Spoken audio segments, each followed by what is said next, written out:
Welcome to this edition of the Osteopathic Functional Approach to Injury. Today we're going to be focusing on ankle injuries. The most common ankle injury is a lateral ankle sprain or an inversion injury. That is when you're stepping off a step and you can do a misstep and your foot moves into inversion and it strains the ligaments that will be holding onto the lateral side of the ankle here. I just want to orient you quickly to the anatomy of the foot. This bone here is the tibia, the fibula. They sit on something called the talus. Underneath the talus is the heel bone, also called the calcaneus. In front of the calcaneus and the talus, on the inside is the navicular, the outside is the cuboid, and you have three bones here called the cuneiforms, and they go down onto the metatarsals and then down to the phalanges. When the heel hits the ground during gait, there's a slight movement into eversion. That's also called pronation. And what happens when the calcaneus moves down and in, it also moves the talus, the bone that sits on top of it, down and in. This causes an internal rotation of the tibia. The opposite of that happens on toe off. There is a mechanism in the body called the windlass mechanism. So when the big toe starts to flex, it pulls on the fascia on the bottom of the foot and brings the calcaneus back round and moves the talus into external rotation and also moves the tibia into external rotation. So I've just written that up on the board for you here. This is your left foot when it moves into, when the calcaneus moves like this, it's inversion, and when it moves like this, it's eversion. Inversion is always coupled with external rotation, eversion is always coupled with internal rotation. So why am I telling you this?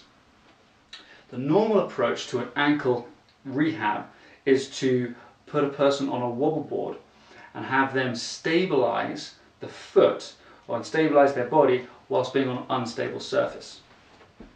We now know that during gait we have this inversion eversion going on, internal external rotation of the tibia, and that's also during running as well. So I'm proposing that we use some of these movements in ankle rehab.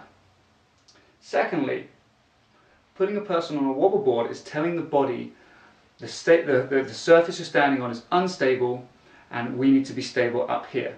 Where in reality, we stand on a ground that is stable, but we are the ones that wobble on top of it. So I think the wobble boards are good. I think they can give some good proprioceptive training. That means coordination of the muscles, which will help protect the ligaments. But good proprioceptive training initially. But after a while, we need to make the rehab more functional, hence the osteopathic functional approach to injury. And the way we're going to do that is we're using a flat surface, so the floor. We're going to have the body move over the ankle and have the ankle move in a similar way, the ankle and foot move in a similar way to they do in gait. We're going to use all three planes, so the sagittal plane will be going forward and backwards. We're going to have the frontal plane side to side and then the transverse plane as well.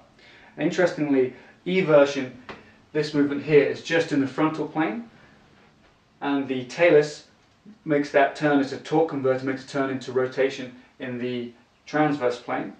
And pronation is a word that describes all movements, so it describes sagittal plane movement, frontal plane movement and transverse plane movement. So we're going to definitely take advantage of pronation in the ankle rehab. So the first movement I want to use is in the sagittal plane.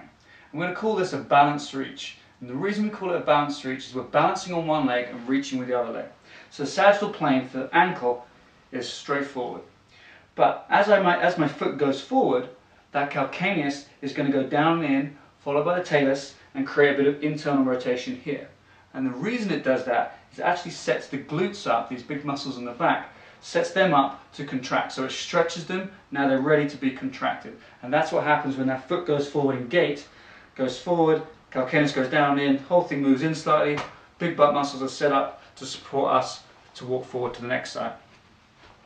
So what we're going to do is stand onto the left foot, we'll say that's the injured leg, and I'm going to reach forward and touch as far forward as I can and then return. I'll do that from the side here. You reach forward and then return.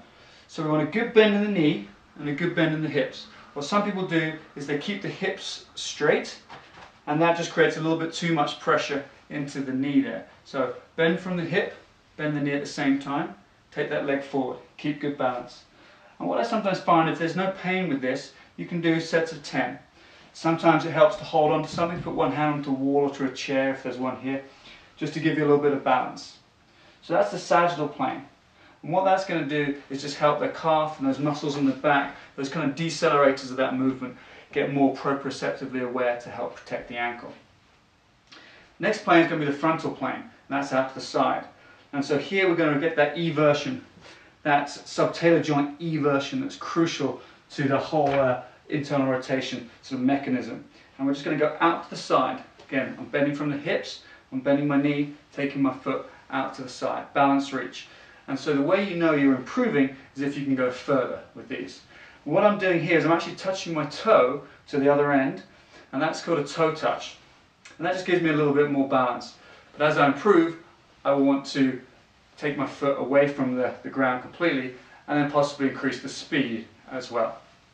So start slowly, start with a toe touch, start close to the body, and then move away, take away the toe touch, and then bring the speed in as well. And then the third movement is going to be the transverse plane movement. And I'm going to do that out to the side this way, because that's going to really encourage the eversion as well. So I start here, and I just move out, and I go sort of, if this is 0 degrees, 90 degrees, I go 135 degrees this way. Or you can look at it as 0 degrees this way, 45 degrees this way. So I'm heading around this way. I'm really opening my hips up, letting that foot go down and in, letting those muscles control my ankle. And also you can go straight back. That's the sagittal plane again. And I can move into internal rotation this way. Or sorry, external rotation this way.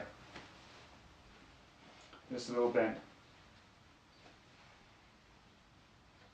Okay, so as I mentioned, the body, when walking and running, is going over a fixed surface, and we are the bit, this is the bit that's actually moving.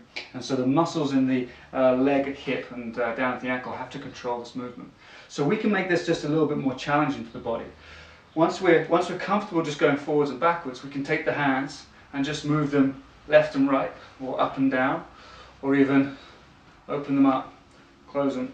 You can put a weight in one hand, a weight in two hands, you can put an elastic band, whatever you want to give yourself just a different stimulus. But as long as the foot is fixed and the body is being challenged above, those muscles are going to work really hard to control the ankle and help protect the ankle, especially that lateral ligament, those lateral ligaments on the side here, which can be strained and stretched into a lateral ligament injury. As always, feel free to email us with any questions. Take care.